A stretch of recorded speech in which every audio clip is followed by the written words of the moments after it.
All right. Well, circling back to Housewives, because we can't get enough, a New Jersey judge ruled in Louis' favor in his case against his ex-fiancée, Vanessa, who previously accused him of stalking. So she claimed earlier this year that the Real Housewives of New Jersey husband hired a private investigator to spy on her at work. So she's a licensed therapist who specializes in narcissistic abuse, believed that one of her female patients was probing her with questions about her ex during their sessions.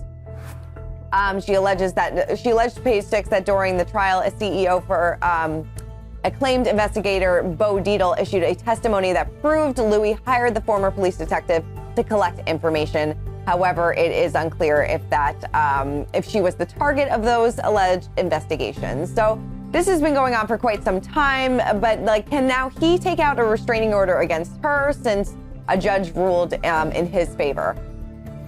Louis would have to prove some sort of, threat or violence, some sort of harm that would be imminent. And, I remember talking about this case when it initially happened, and I said, listen, this might be, unjust or unfair, just sneaky, but that doesn't necessarily make it unlawful. I mean, people all the time use investigators to get close to someone, to get information.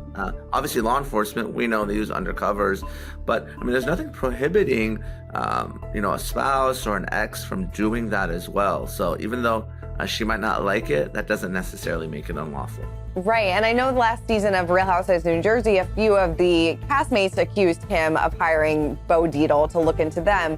So even if he did that, that's not illegal.